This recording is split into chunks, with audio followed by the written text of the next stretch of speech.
Thanks.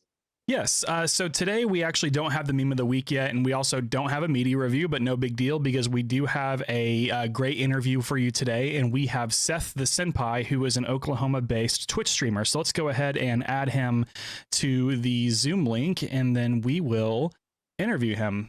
So here we have Seth the Senpai, an Oklahoma-based Twitch streamer. So how you doing today, Seth? Hey, doing good. Thanks for having me, guys. Thanks for being here. We're excited to have you. So Seth, tell us about yourself. Who are you? Where are you from? Fun fact, Okay, etc. cool. Asking some good questions. So I am That's what we do here. Yeah, I am Seth Senpai. My Twitch name is Seth the Senpai. I'm a variety streamer. I really like older games and JRPGs, retro kind of nostalgic games. But I also do other types of content such as DJing. I'd like to do some cooking streams in the future. But I currently live in Oklahoma City. I am from Tulsa, though. Excellent city. I miss it. And my fun fact, I once made Oklahoma City Thunder player Serge Ibaka a smoothie one time. Ooh, that is a fun fact. Yeah, I used to work at Jamba Juice, and apparently Serge Ibaka walked in. Nice. And he was probably so tall. You're like, this guy has to be a basketball player. Yeah, apparently it was really popular for Thunder players to come in that specific store in Edmond. Oh. Apparently Russell Westbrook or Kevin Durant would come in. I don't really know anything about basketball, but all my friends did. And so they were like, oh my God. And you're like, who is this guy? Yeah. I was like, who is this guy? He's really tall, though. He's really tall. That's awesome. Awesome. So Seth, what gave you the idea to start streaming? Yeah. So it all started last year during the pandemic. A buddy of mine, a Twitch streamer by the name of Fortewin. I don't know if I'm allowed to drop his name in real life. He went to high school with us, but he started streaming DJ sets, and he started streaming The Last of Us 2 whenever it came out. And I figured, hey, if I can't get a DJ set, like a DJ gig in real life because of a pandemic, then, maybe I can pretend to be a DJ on Twitch. And so that's kind of where I started out, doing a lot of DJ music type streams, and then eventually eased my way into more gaming. Okay. So where does Seth the Senpai come from? Oh man. Okay. So the word senpai means upperclassman in Japanese. And that word is so embedded in like modern day nerd culture and geek culture, gaming. And Seth Senpai just sounded so goofy and so natural. And that's what I am known as on Twitter, Seth Senpai, and Instagram. But Seth Senpai was taken, so I ended up going with Seth the Senpai for Twitch. Nice. Well, I love it. I think it's hilarious. It rolls off the tongue, and it's right. great. Yeah, it totally rolls off the tongue. Yeah, sounds so natural. It really does. And Seth the Senpai makes it sound like you are the only senpai, or you're the top senpai. Right. Right. Yeah, like the one. The only one. Right. Yeah, it sounds exactly like you said. It's like I'm the guy. You are. You're it. Did you always have a positive outlook on streaming? No, not at all. In fact, I used to I don't know, I feel like I used to like look down on it. Maybe it's because I was so into the YouTube culture at the time. And so with YouTube, I guess I just viewed streaming as like lazy content, because there was no editing involved. Because, with YouTube, there's like a ton of editing involved. And as both you and Steven both know, editing is hard. It's fun, but it's hard. Yeah. And so I guess I viewed, streaming as lazy content because, there's no editing involved. But that's not necessarily true. You do have to be entertaining, you have to be entertaining on the fly. It's different, right? There's a certain energy that you need to bring every time to the table. And I guess I didn't even realize that until I started watching more Twitch. I started getting into Twitch culture, and my buddies started streaming, and I thought, oh, hey, that's That's pretty cool. I'm starting to see that there's a social appeal to Twitch. I didn't really understand that Mhm. until, it's a shame that it took a pandemic to make me realize that. With a lot of us not really going anywhere and kind of, not doing anything in the house. Yeah, sure thing. So Right. is that kind of what Yeah. changed your So mind? would you say that the Twitch? Oh, Oh, yeah. I'm sorry. You're Sorry. behind me, Steven. Sorry. Go ahead. No worries. Go, Steven. Oh, Ask the I question. thought I already went. Sorry. Okay. So would you say that is what changed your mind? The fact that it could be entertaining and you're able to like create this content on the fly, or do you think it's just the Twitch culture as a whole? Yeah. Twitch culture is fun, but I like the idea, the social aspect, that people can interact with the content creator in real time and just have like these back and forth interactions. It makes playing a game or watching someone playing a game more enjoyable, I think. Yeah, I think so too. Because like whenever Lydia streams Escape from Tarkov, like that's something that I am like not good at all, but Lydia's great at it. So, Yeah. Oh, yeah. So whenever I watch her, it's like, oh hey, like this is what the game is actually supposed to look like. Or for example, whenever you replayed Chrono Trigger, like that took me a trip down memory lane because that's my favorite game of all time. And it's just so cool being able to like watch people who are either like playing a new game for the first time or they're playing a game that they're so experienced at that they're just so flipping good at that it's just fun to watch. Absolutely. Yeah. I loved when Lydia streamed Dark Cloud for a little bit. I want you to I stream know, that I again. missed Please Dark stream that Cloud. on Twitch.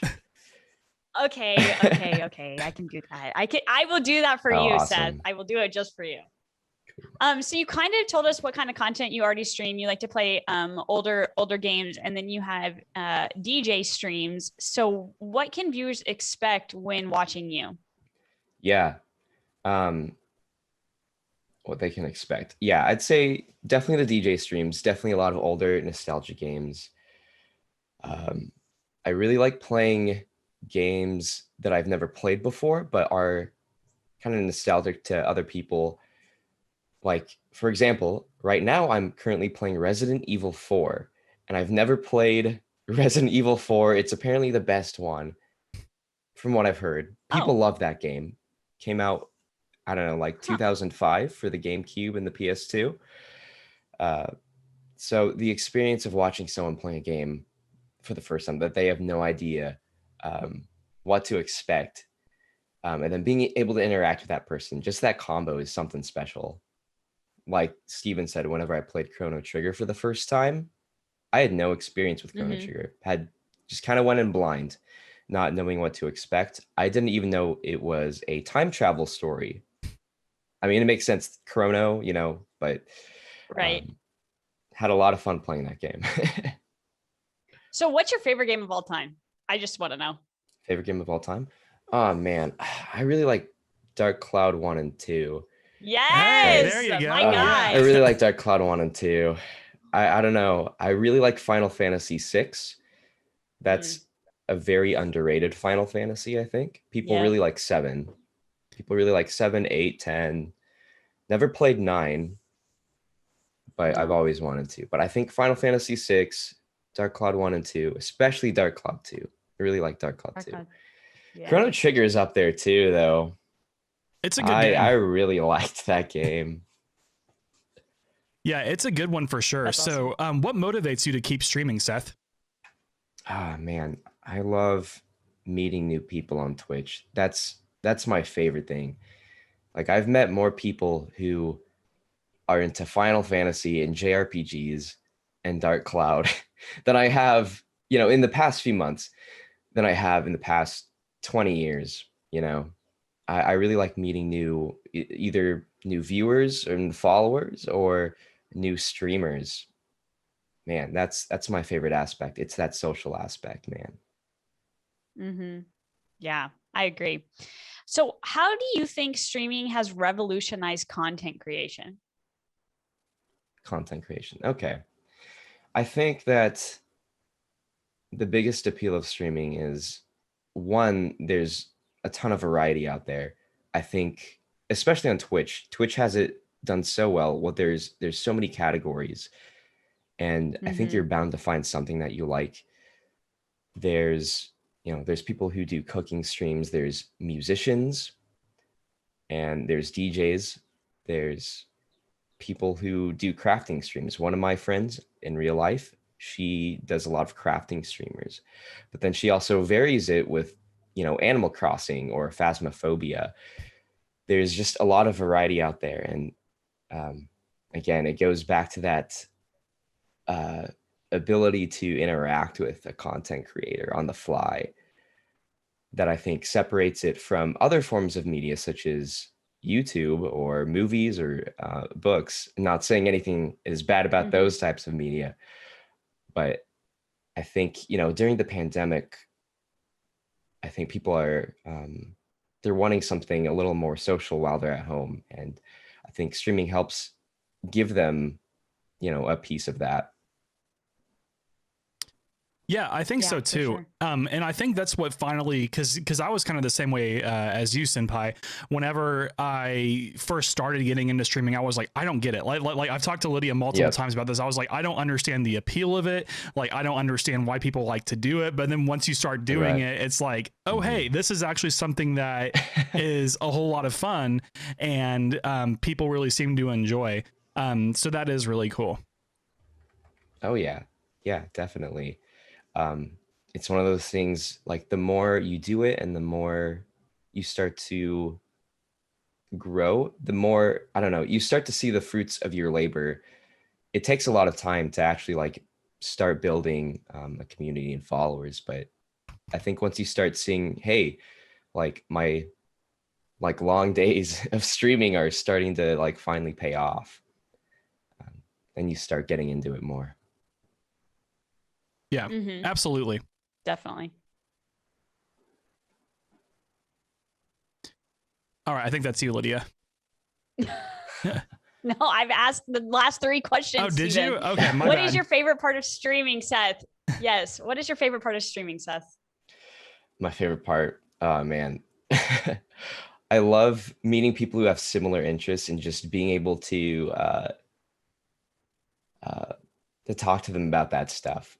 Again, like I think growing up in school, it was just so hard to meet people that were really into Final Fantasy, really into anime and manga, or even similar types of music. Maybe I was just meeting the wrong types of people growing up. I don't know. I feel like it was kind of hard to do that. But on Twitch, if you have an interest, you can just click on a category and start watching. If there's a type of game you want to watch, chances are that person, if they're into Final Fantasy, they're probably going to be into anime and manga. If they're a musician, they're probably going to be, like if they're a DJ, they're probably going to be into EDM or house music. It's so easy to find something that you like. Yeah, absolutely. So kind of you touched on this a little bit. So how did you gain experience as a DJ? Because I feel like that's something that's really hard to pick up, Oh man. Yeah. So I'll go ahead and let you know now, I've never had an official gig in my life. I'm what you would call a bedroom DJ. So we love it. Which doesn't mean a DJ is bad if they're a bedroom DJ. It's just a DJ that hasn't been noticed yet. So that's what I'd like to tell myself. But in 2017, my buddy Forte Win, again, he's another streamer, got me into streaming, got me into DJing as well. It always comes back to that guy, Forte Win, very, very talented man. Anyway, he started learning the basics of DJing. And at the time, like Twitch, that was also something that I did not really understand the appeal of until I started watching more YouTube videos, started understanding what a DJ does and like the DJ philosophy and some of the basics and how they transition from one song to the next in these really creative and really smooth ways. And hearing people combine these two seemingly different songs or even different genres, I love when DJs will kind of switch up genres with, two seemingly unrelated songs, but they end up going so well together. I thought, wow, that's something I want to do too. And I want to get people to dance and have fun and kind of get lost in the music. That's something that I really want to do. And so back in 2017, on a whim, I ended up buying a DJ controller, which is kind of like a miniature set of turntables with a mixer. And I just started playing around and kind of mixing.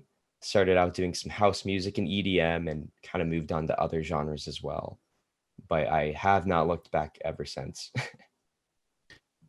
Cool. Yeah. And some of my favorite streams that you do are your midnight radio hours. Do you plan on bringing those back?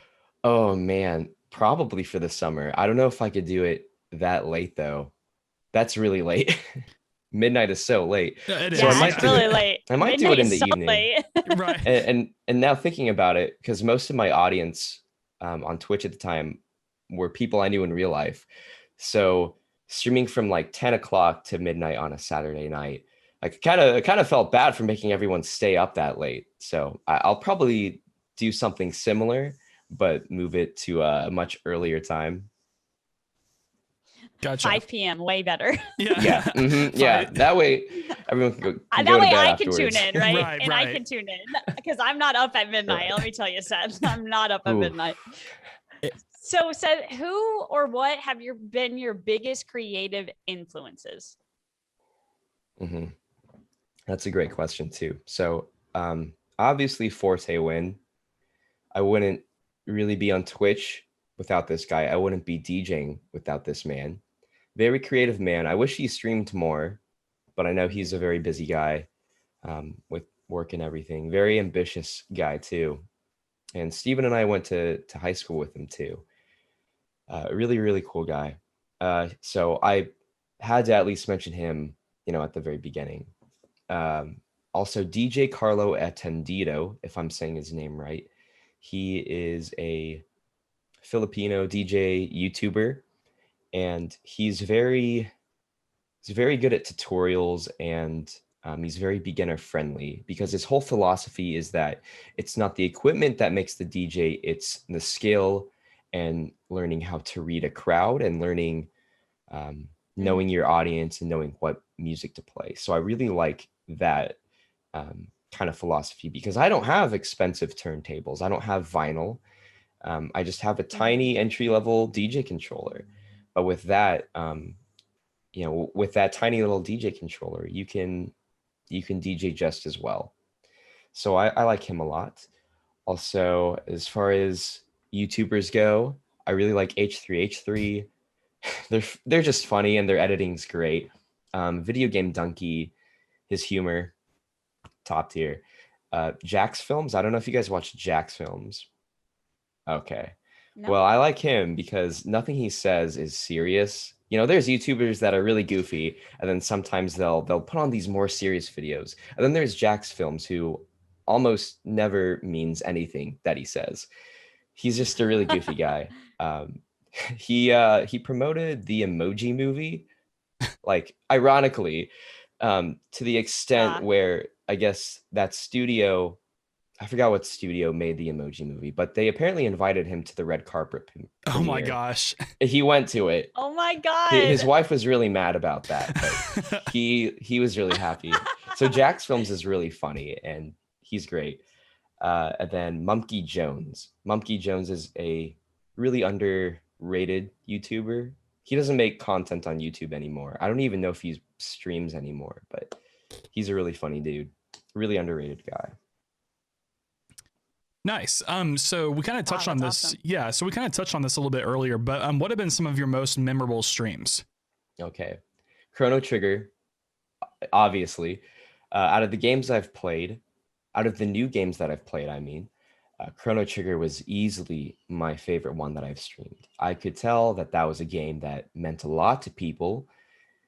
And a lot of people played it when they were kids or growing up, and being able to experience that story and those characters and that world for the very first time was incredible. Corridors of Time, easily the best track in the soundtrack. And I know you really liked that one too. Yeah, that's my favorite one. Followed very closely by Secret of the Forest. I Ooh, love Secret of the Forest. Mm-hmm.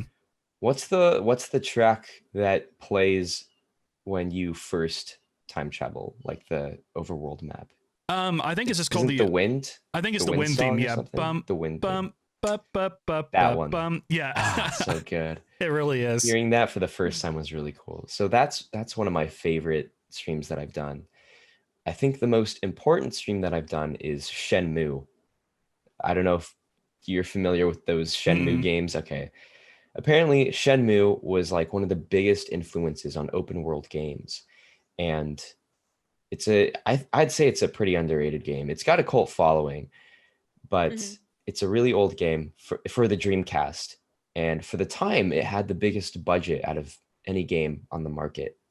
And just the level of detail was really cool. But the reason I say it's the most important game that I've streamed is because through that one game, through Shenmue, I was able to meet one streamer, and through that one streamer, they were able to introduce me to a ton of other streamers who I still interact with and keep up with and watch today. And, it just goes to show you like that, I don't know, you can just meet anyone on Twitch, There's so many types of people you can meet. And, I have Shenmue to thank for that. Yeah, I'm gonna have to look that game up. I've never heard of it before, but I love a good open world game. So you just hit on streamers, so that is a great segue into my next question. So if you could do a stream with any streamer, who would it be and why? Ooh, okay. So I got a few. Okay. Okay. So the first one, I don't know if this would count, but I noticed that in December, Terry Crews was playing the exact same game that I was playing at the exact same time, and I almost rated him. I kind of regret not rating him after the stream because I could have said that we rated Terry Crews. Like, who doesn't want that? Yeah. He was apparently playing Danganronpa, which is a Japanese murder mystery visual novel. It's a fun game, but I'm surprised he was playing that. But anyway, Terry Crews would have been fun. I also heard that the artist Doja Cat streams occasionally. I don't know what her Twitch handle is, but I think she would be a lot of fun to stream with. She's got a really funny Twitter. Yeah. I love seeing Doja Cat's tweets. She would be a lot of fun. But for actual, I guess, streamers, I think Moist Critical. I don't know if you're familiar with Moist Critical. He's just a really funny dude. Everything that comes out of that guy's mouth is just gold. I think he would be the one that I would pick to stream with. Yeah. Cool. Good choices. Yeah. Very good choices. So why do you think that Twitch is the best platform for streamers? And would you say that Twitch has a less toxic user base compared to other platforms? I'd say so. I'd say they have a less toxic user base. I feel like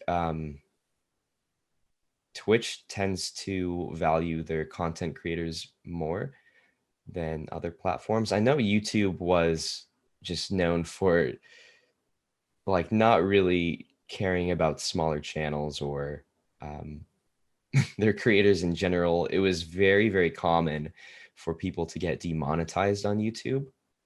And I don't really know how the algorithm on YouTube works. I don't think anyone knows how the algorithm works on YouTube anymore.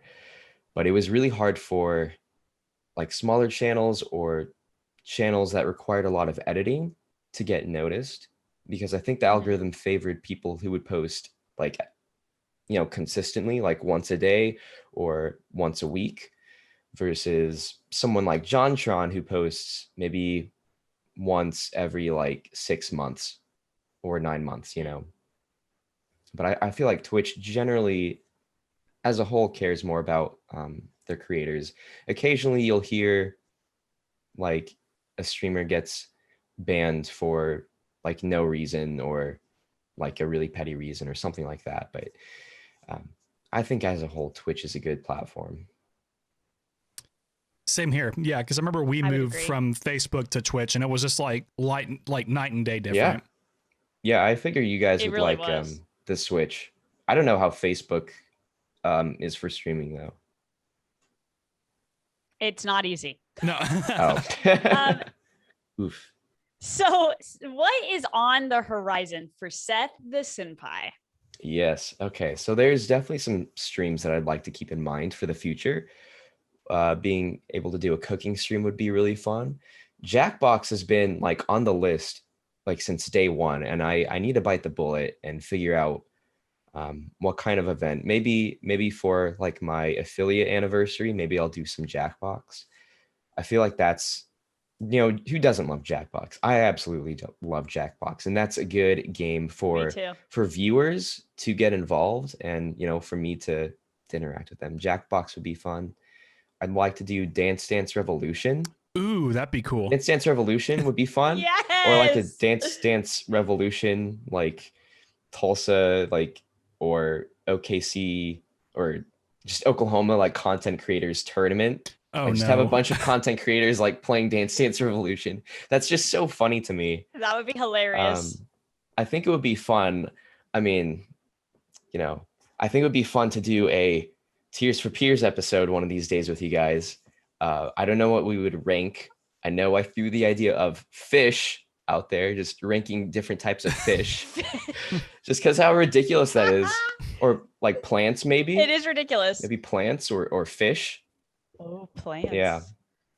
It's so vague. It's just vague enough to work. Haven't you guys done vegetables, or was that fruit? We did fruits. Okay. Yeah, Matt and I did fruits, and that was funny. Nice. That was a really good one. And then Lydia and I, we've done Disney movies, so yeah, we will definitely get a Tears for Peers planned out with you. Tears for Peers is just such a flexible like series. You could do anything with that, and that's why it's one of my favorite things that you guys have done. Or like the fast food one.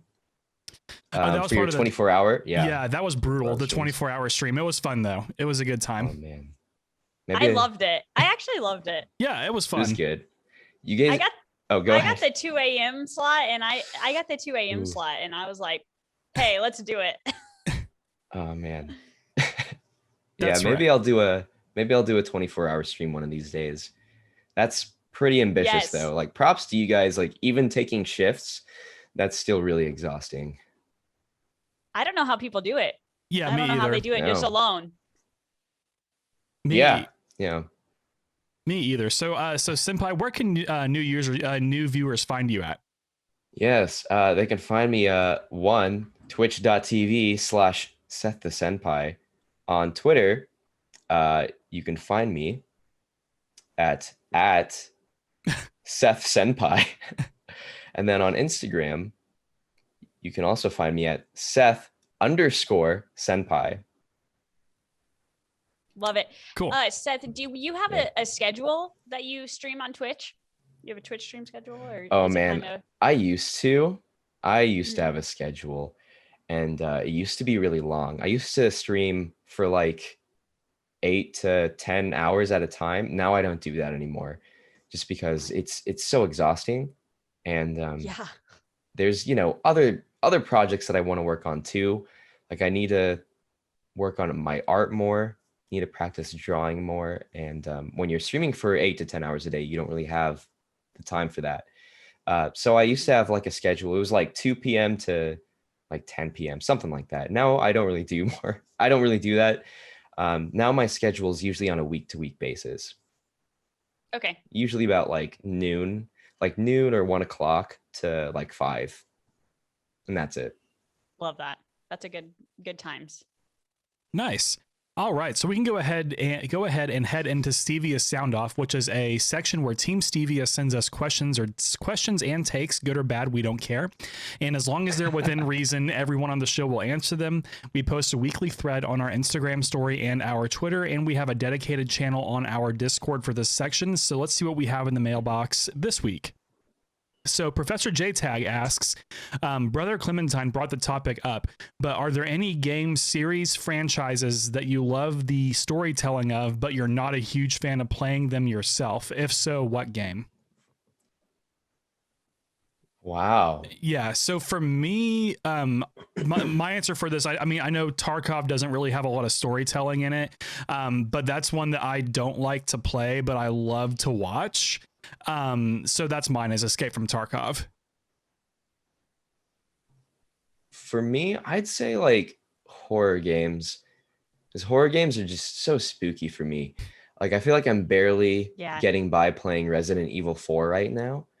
And in that game, you can't shoot and walk. Like you can't aim and walk around at the same time. You have to like stand still in one place and aim. Oh. Yeah, the older Resident Evil games, you can't walk around and aim. Like you have to like just sit there and try to aim. Yeah, you have to like sit there in one confined place and aim at the zombies. So I think maybe like the earlier Resident Evil games or Silent Hill, I like watching those games, but it just spooks me too much to play them. Too scary. Yeah, I agree. I'm gonna go out on a limb here, and I'm gonna get roasted for this answer. So just be prepared. But I love the story of The Legend of Zelda, but I am not a huge fan of playing Zelda. That's fair. I think that's fair. And I feel That's like fair. I feel like it's just like, dang, man, they're always long, but the story's really good, and I'm super, I know about The Legend of Zelda and all the characters and whatever. It's just a game that I've never completed any of the games. Never. Yeah, the Zelda games are really long, and then the other thing is that the timeline's all over the place, which makes it really hard. Oh yeah. Mm-hmm. Oh yeah. And then JTag also asked, who designed your logos for the show as well as your individual streaming platforms? Who wants to go? Steven? So for the podcast logo, I designed that. I did that one.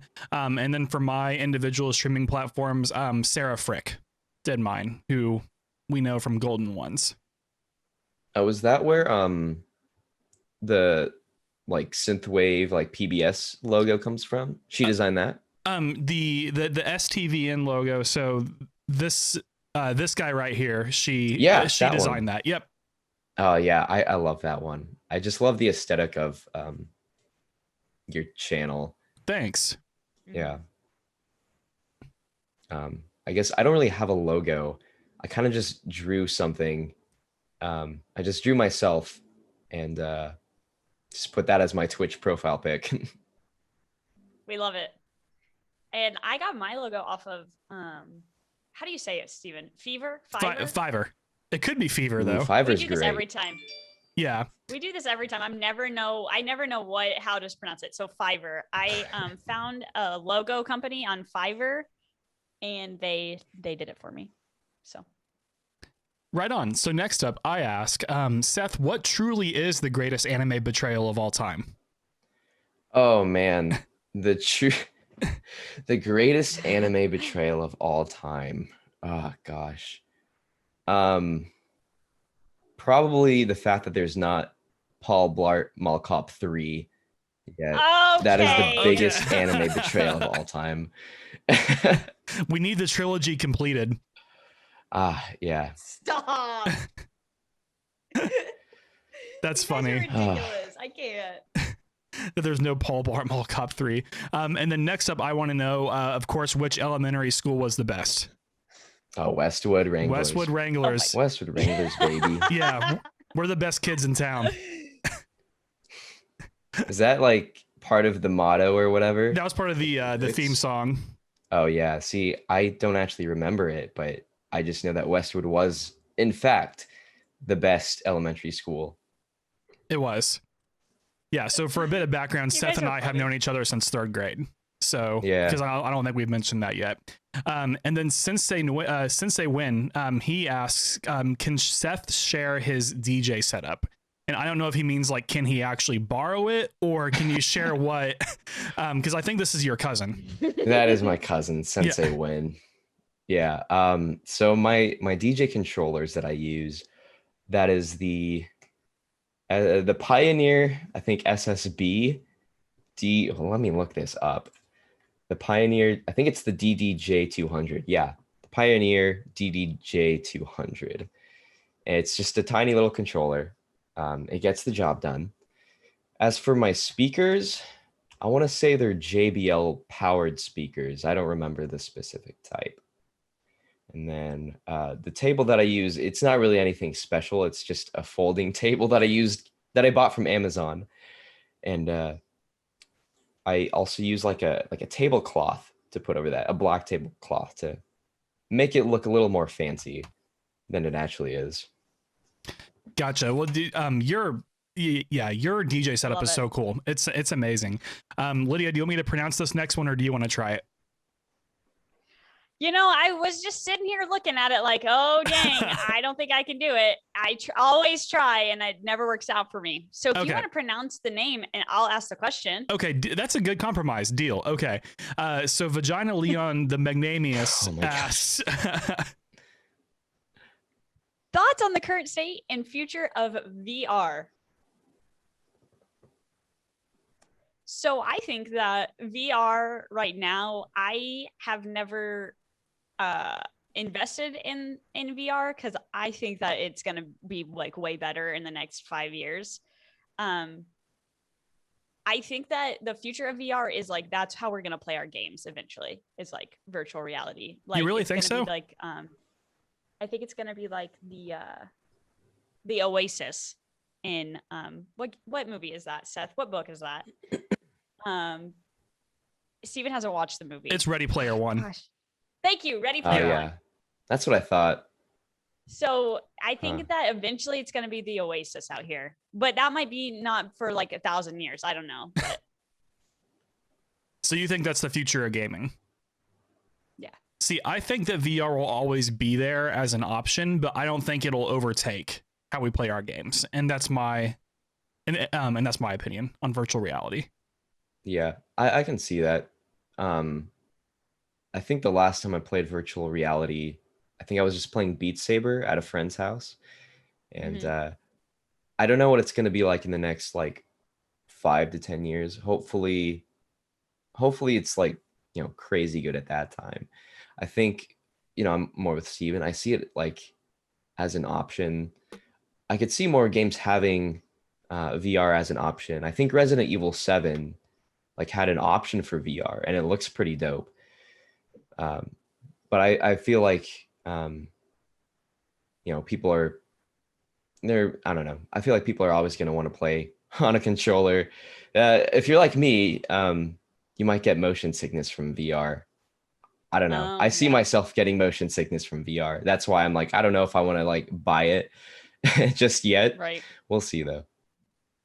Yeah, that's kind of how I am too. Like if a friend has it, of course I want to play it, but I don't think I want to buy it for myself.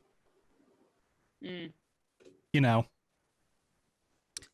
I think that I won't buy it for a couple more years for sure. Yeah, absolutely. I can like run around in Tarkov and shoot people VR, I'm not buying it. Oh man. I'm surprised there's not awesome. Oh, I was just gonna say, I'm surprised there's not like a VR option for Tarkov yet. Would that not be run crazy? around. It would be so crazy. I would have so much. That would be a form of anxiety, I think. Like I sometimes get a little overwhelmed playing just normally. And so having it like you're in the game, that would be crazy. I'd like to see some like motion capture, like if there's a way to run like in VR without having to hold a joystick. If you just like, I don't know, like actually run. That'd be pretty dope. That would be pretty cool. Like almost like put you on like a treadmill type sort of thing. Yeah. Yeah. And hook that up. If there's like some sort of like, exactly like a treadmill controller type of thing. I think that'd be pretty cool. Yeah. That would be legit. That would be awesome. Well, Senpai, thank you so much for being on the show today. We appreciate you, man. Hey, yeah, thanks for having me. You're welcome. So you can follow us on all the social media platforms with the handle at The Stevia Show. Be sure to subscribe to the podcast on whichever podcast app you listen to. If you're on YouTube, just search for The Stevia Show and subscribe with that notification button, and be sure to smash that bell icon. Make sure to check out our streams. We stream at least once a week. Streams can be found on Twitch at twitch.tv/lidwins and twitch.tv/STVN92. And twitch.tv/Seth the Senpai. Hey. Yes, the Follow us on senpai. social media. Follow us on social media to find stream schedules. Anchor and Patreon producers are able to join in multiplayer streams as well. Yes, and we also have merchandise available through our links in our bio and our show notes. So whenever you visit us online, just check out our link tree and click on merch. We ship nationwide as well. And thank you for the following for supporting the Stevia Show. Today's episode is brought to you by Bravado Wireless. Bravado Wireless is your go-to when it comes to all things connected. Now that spring has entered the chat, it's time for some spring cleaning, and that might mean it's time to upgrade that old phone. Starting April 15th, you can get half off a brand new iPhone 12 or Samsung S9 for new customers as part of our new premium data plan. For more information, call your local Bravado Wireless store or head to bravadowireless.com. As well as community members like you. Remember, you can support us on Anchor or Patreon for as little as 99 cents a month. Thank you. Well, again, thank you so much, Seth the Senpai, for being on the show. Be sure, Team Stevia, to go check out Seth the Senpai whenever he streams, because his streams are awesome. And we're looking forward to more streams and more on the horizon for you. But for now, this is Steven. And then I think Seth is below here. Seth? Oh, he's like, what do I do? Say, this is Seth. This is Seth the Senpai.